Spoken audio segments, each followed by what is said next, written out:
I'm Tyana Daley. I'm the VP of Marketing at Shyftoff. Your brand is the first impression that a candidate has of your business. And especially as a startup where your message is not so formed, your product is still in flight, the way that you present to market is how you'll get top talent. So it's one of the most important things to invest in if you want people to take you seriously.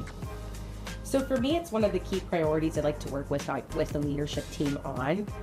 The way that we articulate our product is what inspires people to want to come and build something similar. You can't get people of the right culture, of the right mindset, of the right alignment, unless you have at least the vision clearly articulated.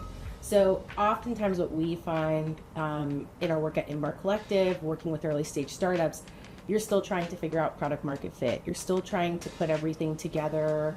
You're like, I don't know who my customer is, but you need builders, right, to get from 0 to 1. The best thing you can do is paint your vision, and marketing is that first line of defense to help you do that. So understanding what your mission, your vision, what are some of your values, these are things that you can pen down that are irrespective of the product. It's more so the ethos you want to bring to the table. So if you can work with a marketing partner early and often at the very beginning, that sets the foundation for the type of people you want to come in and creates a stickiness so that they stay with you the duration of what you'd like as you're building. We live in an age where a lot of new ideas don't seem novel, and you're up against a huge pool of information. AI's here, we're all using the same LLMs, putting our ideas in there. It's really hard to find differentiation, and it takes a lot. Tons of planning, tons of tripping, failing fast to figure out how you want to go to market. And I think a lot of things that founders maybe get wrong is it's not something you pen down once and it is the way that it is. It's something that should be evaluated every quarter, every half of year, and should really evolve with what you learn. So it's okay if Q1 your business was the Uber of this, and then by Q2 you realize, well, we're not really the Uber of this, actually, we're this of this. And what you start to do is kind of break away from these bigger concepts, these big incumbents, and really start to define your own category. What I find too is when you tap into the people you work with, they might also help inform how you build a business and what you're truly building. Founders, I think, sometimes get in their own mindset, and obviously you're the visionary. You're the one who wants to really clearly articulate what you want out in the world. But the people that you invite into the fold are also just as important. They have their own unique perspectives, their own journeys, their own values that can help really build into that. So while I don't think that necessarily answers the challenge part, it is a challenge that I don't think founders really think of. The biggest challenge is money and resources, right? That's what every founder is up against. You're one founder, you're doing product, you're doing operations, you're doing HR, and then you have marketing on top of it. Depending on what your strong suit is, it might not be the priority, but it should be. And I feel the best way that you can do that is just start small. And again, if you double down on the foundation, the vision, the mission, your values, that is the best thing you could do for your marketing right now. Even if you articulate your elevator pitch, which you hear every startup guru say is really important, that really goes into the inner workings of what you're trying to build and how to build it. A challenge that founders typically bring to me in a coaching session is, how do I grow on Instagram? And my first thing is, well, why are you choosing Instagram? Oh, well, that's because that's where everybody is, right? And I'm like, well, who's everybody? Who are you building a product for? And as you start to dive in a little bit more about who you're solving a problem for or what solution you're actually building, you might find that Instagram is nowhere where your customer is. And I think it's so easy to jump on the bandwagon because you as a consumer in your own world might be in that space, but that's not actually where your buyer is making a consideration for your purchase. So doubling down on customer discovery, understanding who you're really building for should inform where you're at. You have to meet your customers where you're at. I think one of my favorite analogies I've heard is somebody is walking on a sidewalk and they're looking for a restaurant to eat. They're hungry, they want a burger, they've already set their mind for it, and you're handing them a flyer to go eat Italian. Why are you handing out flyers in the street when people are already on that street with the intention of going to the restaurant they want? You're missing the channel, you're missing the timing, you're missing the intent. Versus if you were to figure out, oh, maybe they were on Yelp an hour before looking for it, that'd be a great place to put an ad, right? To convince them again at the right time with the right intent, with them having like a buying behavior. So even though that's a little bit more complicated, that's essentially like what has to happen as a founder. You have to really be in the mindset of your buyer at the time that they're wanting to buy and thinking, where are they trying to find the answer or the solution for the problem you solve? Yeah, I love this question. So I'm a Tampa native, so I'm gonna be a little biased, but I feel like we're a small town, big town feel, but really small town, right? And we have an international airport, right? We are a destination that people can easily get to and from anywhere in the world, right? You could plug in, if there's a flight that you need to take to the biggest metro or remote city, you can do it right here in the airport. If you live in the Tampa Bay area, it's a 35-minute drive.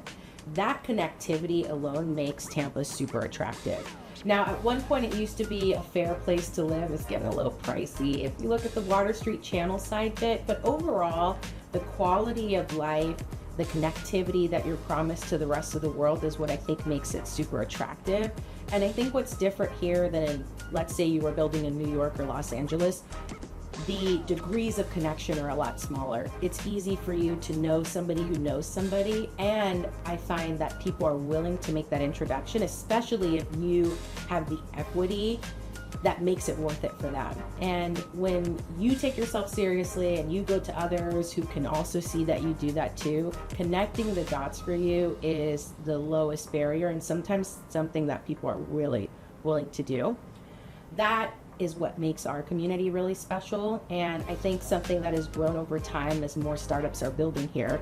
Also, it's Florida, no state taxes, right? Like it's a great place to build. There's a lot of economic development opportunity, especially if you wanted to build somewhere or have like a physical location that's possible. And even in the past 6 years, there's a lot of entrepreneurial support organizations that have stood up, either virtual or in person, to help do this further.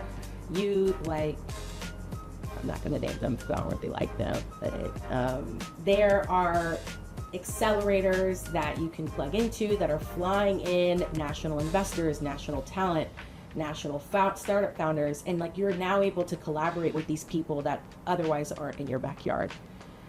In terms of talent, while it is getting more expensive to live in Tampa, we are attracting high earning talent folks, high earning income. Like these are people who want the beach and the lifestyle. They want sunny all year round, and they could come and live here and feel like a Miami, feel like, you know, South Beach, whatever, South Carolina, South California, right? And still have that like small town feel, right? I can go outside and my neighbor happens to be building a startup too, which I think is really cool. Something to note is a lot of people believe that high performing talent doesn't exist in Tampa or that I'm not able to find it. The ways that we used to find these people is a lot different. Before COVID, networking events were necessary, right? You pull up. Now with the Zoom option, now with the comforts of working remote, it's harder to find with these people, but they do exist in our community. That's why it's really important to not recreate the wheel. There are people like Ellipsis that have figured out how to get in front of these people. They know how to talk to them. They know how to find them where they're comfortable instead of you kind of setting the honey trap and hoping bees come.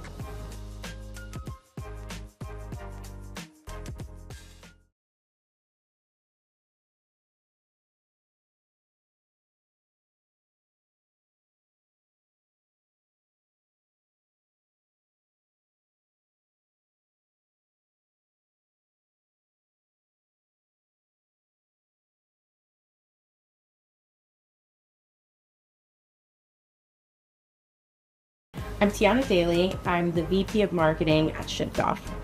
So when I started Shyftoff, I came in and a team of 0. Naturally, I'm up for the challenge. I know what it's like building a startup. A lot of times you're wearing a lot of hats, especially if you're leading a department. I learned maybe about a couple weeks in that we had Ellipsis as a talent partner, and I was like, okay, cool. Not entirely sure how to leverage this. Other people in the company were leveraging it. Awesome. Then came for the need for my first hire. And naturally I was like, oh man, okay, I gotta come up with a JD. I'm going to the CEO. I'm like, well, where should I start looking? He's like, we have Ellipsis, right? Like, you could hit up Jamal. I'm like, well, what can he do? Literally everything. You tell him what you're looking for and he will do the rest. Literally the next day I'm in Slack, Jamal, this is what I'm looking for. This is what I'm doing. He sat down with me in person. We looked through LinkedIn profiles side by side. I was able to cherry pick my ideal profile of the type of person I want. But also what I appreciated is he brought his own experience and knowledge of staffing other roles at other companies very similar of what I should be looking for. By the end of the week, he's turning around 8 profiles showing me, hey, and I think 80% of them were an ideal fit. I'd say 20% were people I would do anything to get at the company. And I thought it was really impressive that I was able to see a short list in such a short amount of time. And that really fit what I was looking for. That level of speed is what is needed for high growth startups. And I really appreciate not only his attention to detail, I also appreciate how thorough Ellipsis is and how I feel like I have almost a do-it-for-you partner in my corner where I don't have to question quality. I don't have to question efficiency. I'm not checking in on him to say, hey, well, where are you at with this hire? I'm getting proactive updates in real time where we're at in the process. That transparency gives me a lot of confidence that we're going to get the right team around us and I can still focus on what I do really well and not have to focus on the talent piece.